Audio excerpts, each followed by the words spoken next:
एक अनजान मुसाफिर और स्टेशन पर छूटा वो भारी बैग। रात के करीब 11 बजे थे। स्टेशन लगभग खाली हो चुका था, लेकिन प्लेटफॉर्म नंबर 3 पर एक भारी बैग अब भी पड़ा था, जिसे छोड़कर जाने वाला मुसाफिर शायद कभी वापस नहीं आने वाला था।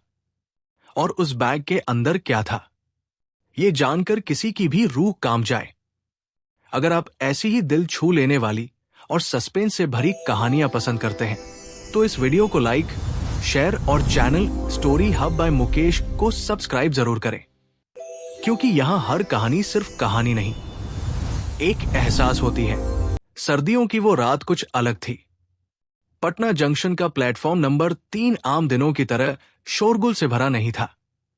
घड़ी की सुइयां धीरे धीरे 11 बजने का इशारा कर रही थी।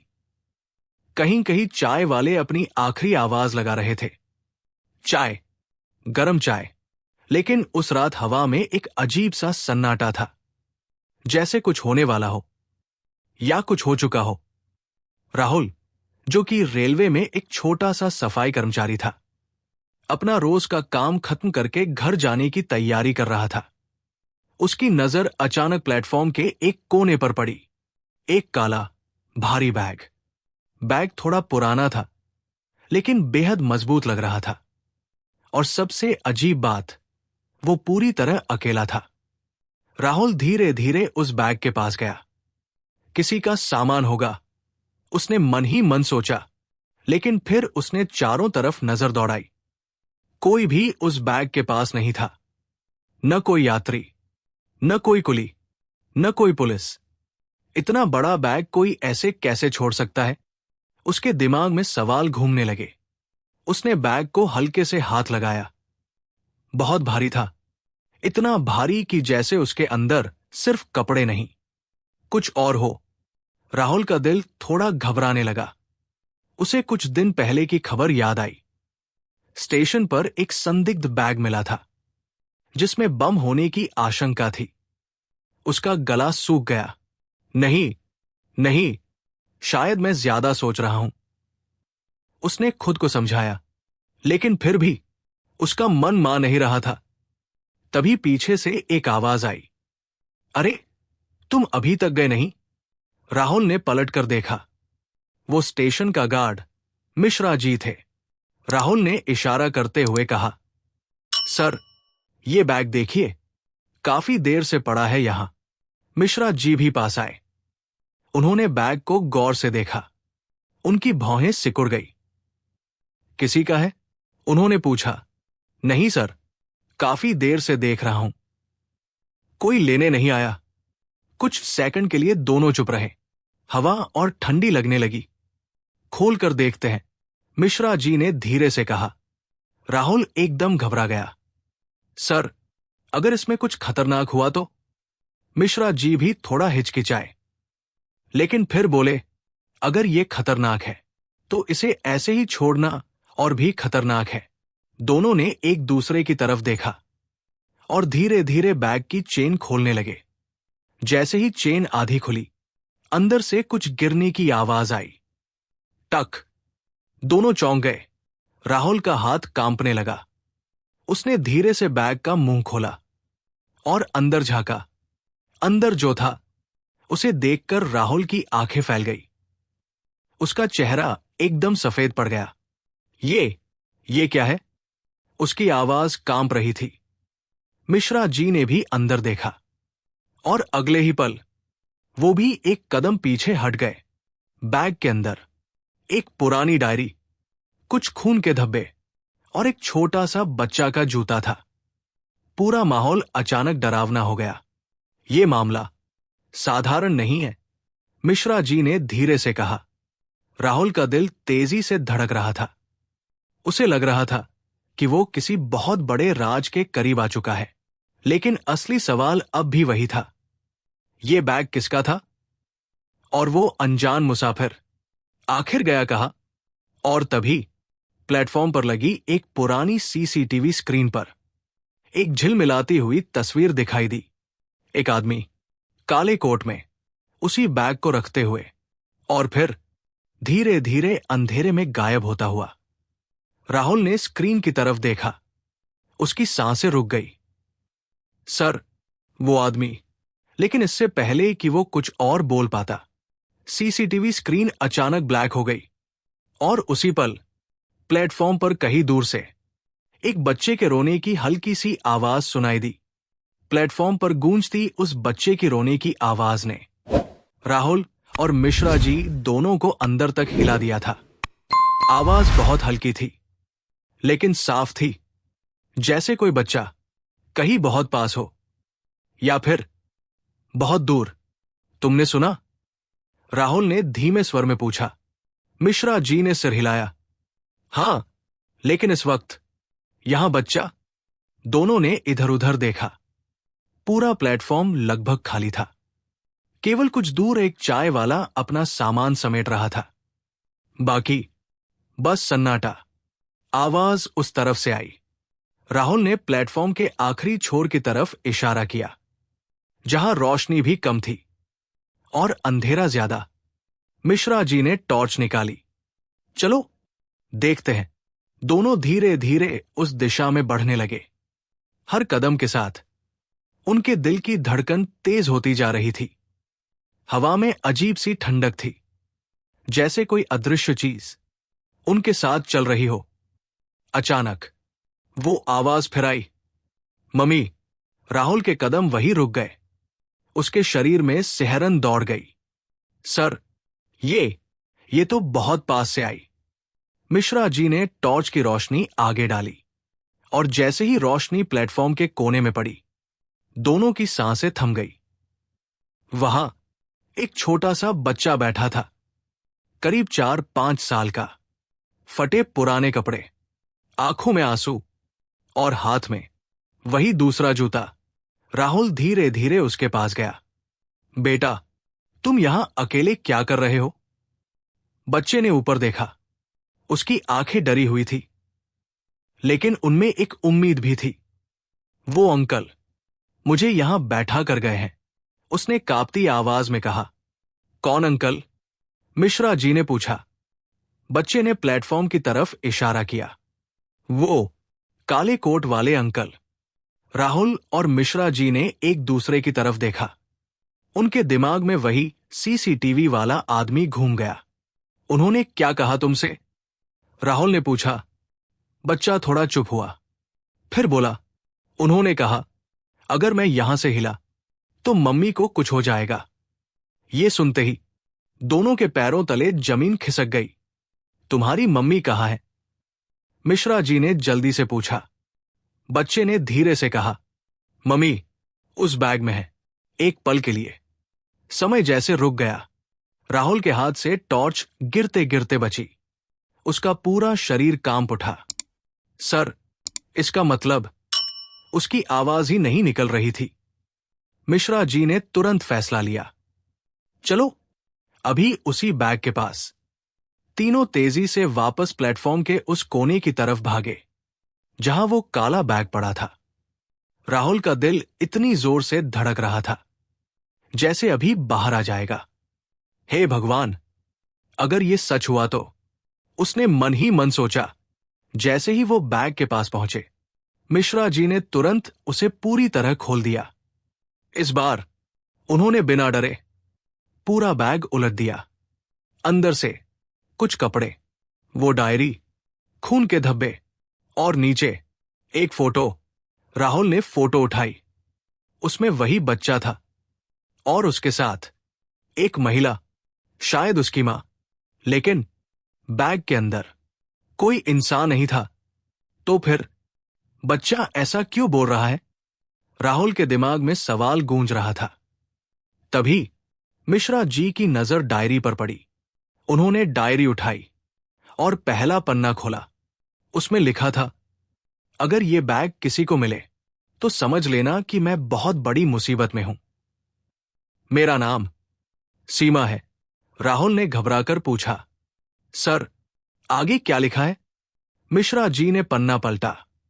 उनकी आंखें पढ़ते पढ़ते फैल गई।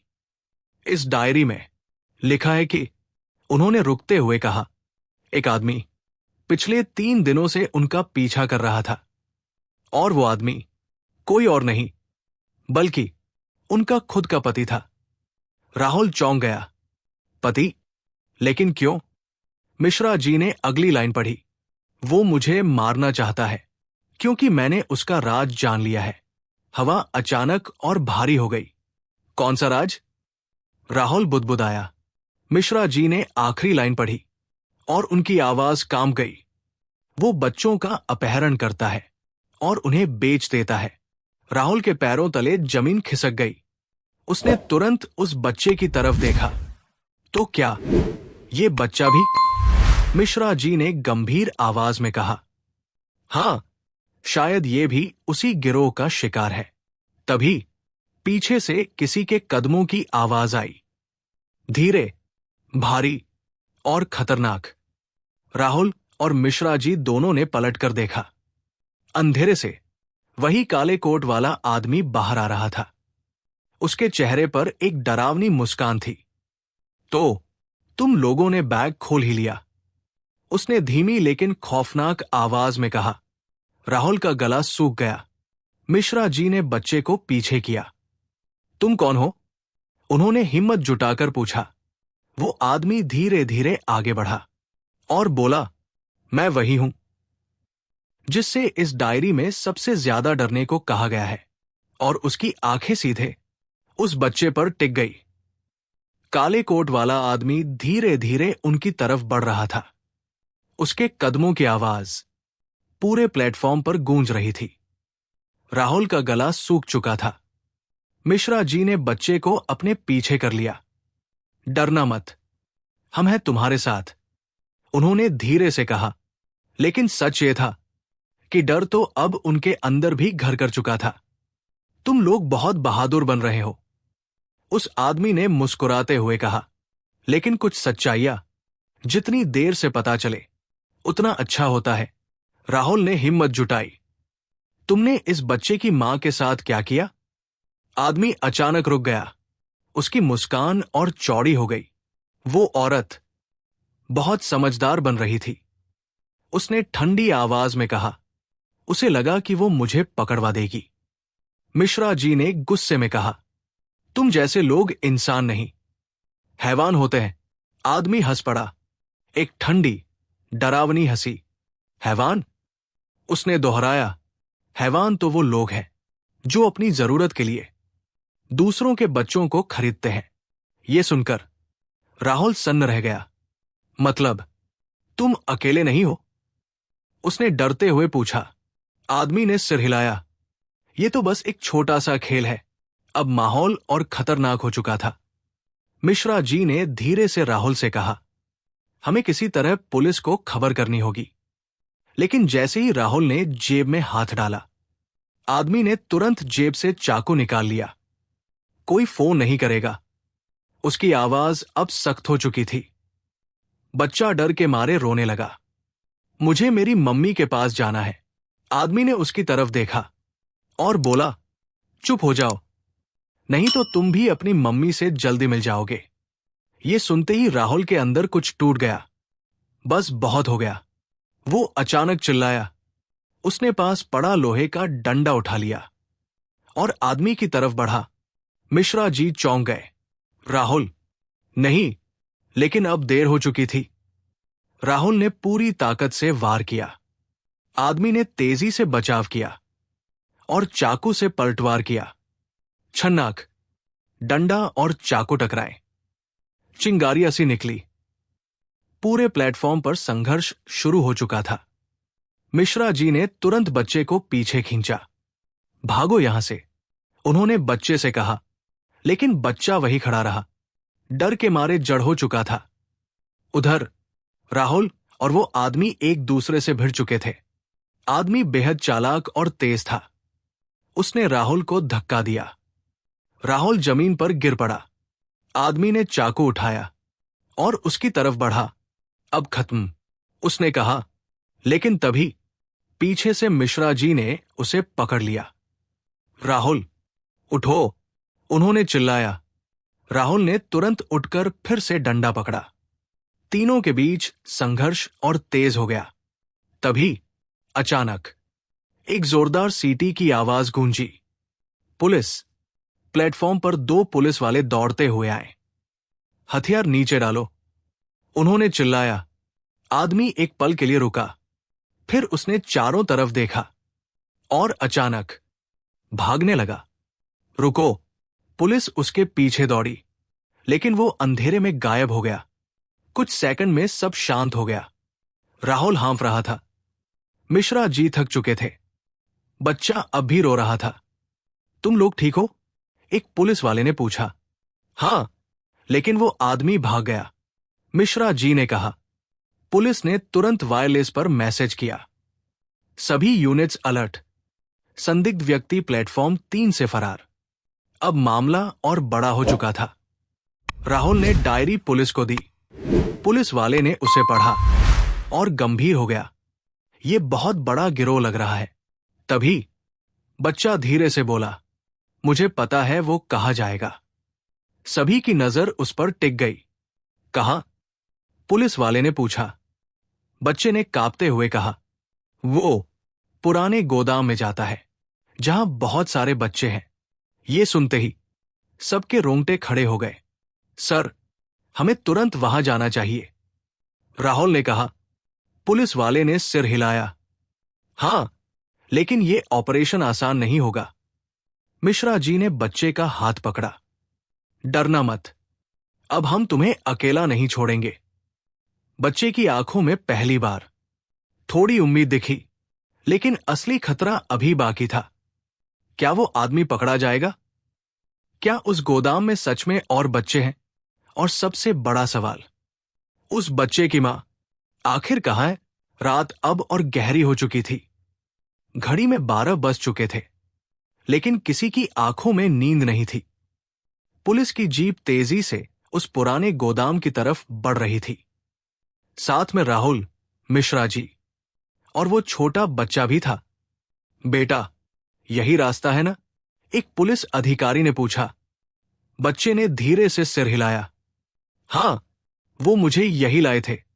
जैसे जैसे जीप आगे बढ़ रही थी, आसपास का माहौल और डरावना होता जा रहा था। चारों तरफ वीरानी, टूटी फूटी दीवारें और दूर एक पुराना जंग लगा गोदाम। जीप धीरे से रुकी। सभी सावधान, पुलिस अधिकारी ने कहा। सब लोग धीरे धीरे नीचे उतरे। गोदाम के अंदर हल्की हल्की रोशनी थी और कुछ आवाजें भी आ रही थी। बच्चों की धीमी सिसकियां। राहुल का दिल जोर से धड़कने लगा। सर, अंदर बच्चे हैं, उसने फुसफुसाते हुए कहा। पुलिस ने तुरंत अपनी पोजीशन ली। 3, 2, 1, गो! दरवाजा तोड़कर सब अंदर घुस गए। अंदर का दृश्य देखकर सबके पैरों तले जमीन खिसक गई। करीब 8-10 छोटे छोटे बच्चे कोने में बैठे हुए थे, डरे हुए, सहमे हुए। डरो मत, हम पुलिस हैं, एक अधिकारी ने कहा। बच्चे धीरे धीरे उनके पास आए। राहुल की आंखों में आंसू आ गए। इतनी छोटी उम्र में इतना डर, उसने सोचा। लेकिन तभी पीछे से एक आवाज आई। मैं जानता था तुम लोग यहां आओगे। सबने पलटकर देखा। वो काले कोट वाला आदमी ऊपर की लोहे की सीढ़ी पर खड़ा था। उसके चेहरे पर वही खतरनाक मुस्कान। तुम बच नहीं पाओगे, पुलिस अधिकारी ने कहा। आदमी हंस पड़ा। बचना? मैं तो पहले ही जीत चुका हूं। राहुल ने गुस्से में कहा। तुमने इन बच्चों के साथ जो किया है, उसकी सजा तुम्हें जरूर मिलेगी। आदमी ने धीरे से ताली बजाई। बहुत अच्छी बात कही। फिर उसने नीचे देखा और बोला, लेकिन असली खेल अभी बाकी है। अचानक गोदाम के अंदर एक कोने में एक दरवाजा खुला और वहां से एक महिला बाहर आई। कमजोर, घायल, लेकिन जिंदा। बच्चा चिल्लाया, मम्मी! राहुल और मिश्रा जी दोनों चौंक गए। सीमा? मिश्रा जी ने धीरे से कहा। हां, वही महिला जिसकी डायरी बैग में थी। सीमा मुश्किल से खड़ी थी, लेकिन उसकी आंखों में एक जज्बा था। मैंने कहा था, मैं हार नहीं मानूंगी, उसने धीमी आवाज में कहा। आदमी गुस्से में चिल्लाया, चुप रहो। लेकिन अब हालात बदल चुके थे। पुलिस ने तुरंत उसे घेर लिया। हथियार डाल दो, उन्होंने आदेश दिया। कुछ सेकंड के लिए सन्नाटा छा गया। फिर आदमी ने धीरे धीरे अपना चाकू नीचे रख दिया। ठीक है, उसने कहा, आज के लिए मैं हार मानता हूं। पुलिस ने तुरंत उसे पकड़ लिया। बच्चा दौड़कर अपनी मां से लिपट गया। पूरा माहौल भावुक हो गया। राहुल की आंखों से आंसू निकल आए। सब ठीक हो गया, उसने खुद से कहा। लेकिन तभी सीमा ने राहुल का हाथ पकड़ा और धीरे से कहा, नहीं, अभी सब ठीक नहीं हुआ। राहुल चौंक गया। क्या मतलब? सीमा ने कमजोर आवाज में कहा, यह आदमी अकेला नहीं है, इससे भी बड़ा कोई है जो ये सब चला रहा है। ये सुनते ही सबके चेहरे पर तनाव आ गया। पुलिस अधिकारी ने पूछा, कौन? सीमा ने कांपते हुए कहा, वो कोई बहुत ताकतवर इंसान है जिसका नाम सुनकर लोग बोलने से भी डरते हैं। राहुल के दिल की धड़कन फिर तेज हो गई। कौन है वो? उसने पूछा। सीमा कुछ बोलने ही वाली थी। तभी गोदाम की लाइट अचानक चली गई। पूरा अंधेरा, और उसी अंधेरे में एक गोली चलने की आवाज गूंजी। धान्य, सब चौंक गए। लाइट वापस आई और जो उन्होंने देखा उसने सबको हिला दिया। वो काले कोट वाला आदमी जमीन पर गिर चुका था और उसके सीने में गोली लगी थी।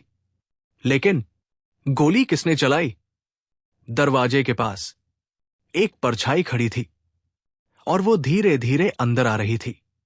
गोदाम के अंदर सन्नाटा छा गया था। सबकी नजरें दरवाजे की तरफ टिक गई थी, जहां से वो परछाई धीरे धीरे रोशनी में आ रही थी। जैसे ही वो चेहरा सामने आया, राहुल की आंखें फटी की फटी रह गई। ये तो उसके मुंह से शब्द ही नहीं निकल रहे थे। वो कोई और नहीं बल्कि स्टेशन का ही एक जाना पहचाना चेहरा था। स्टेशन मास्टर वर्मा जी।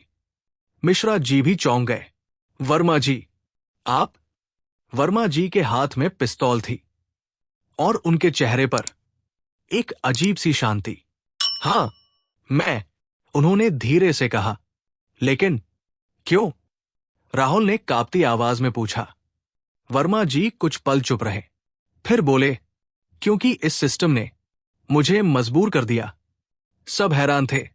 मैं 20 साल से इस रेलवे में काम कर रहा हूं।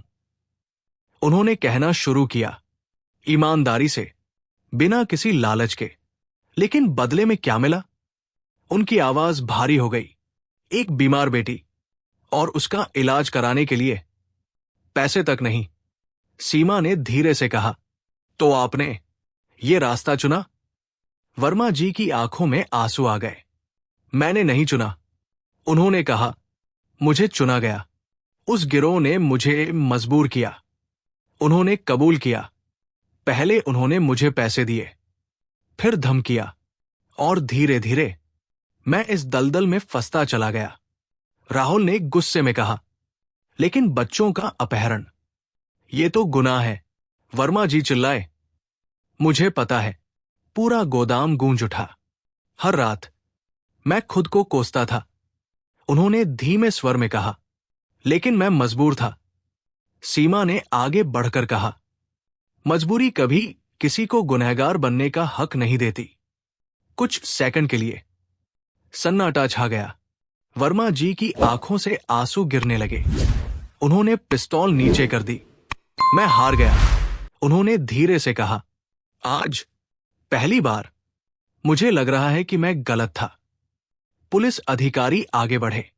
आपको कानून के हवाले होना होगा, उन्होंने कहा। वर्मा जी ने बिना विरोध के हाथ आगे कर दिए। शायद यही मेरी सजा है और मेरी मुक्ति भी। उन्हें गिरफ्तार कर लिया गया। सीमा अपने बेटे को गले लगाए रो रही थी। मम्मी, अब सब ठीक हो जाएगा ना? बच्चे ने मासूमियत से पूछा। सीमा मुस्कुराई। आंखों में आंसू थे, लेकिन दिल में उम्मीद।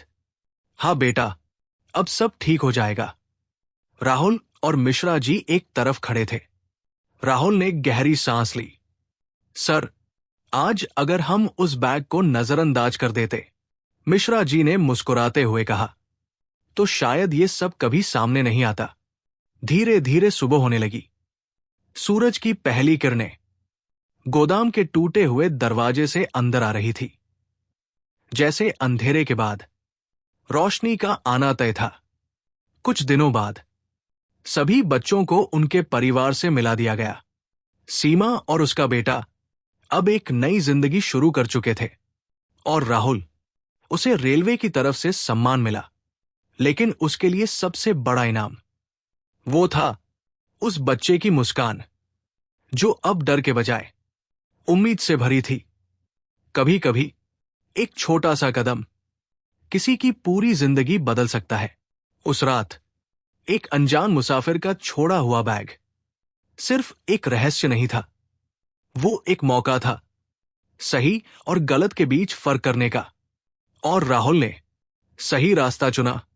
अगर आपको ये कहानी दिल को छू गई हो, तो इस वीडियो को लाइक, शेयर और channel story hub by Mukesh को सब्सक्राइब जरूर करें, क्योंकि यहां हर कहानी सिर्फ सुनने के लिए नहीं, महसूस करने के लिए होती है।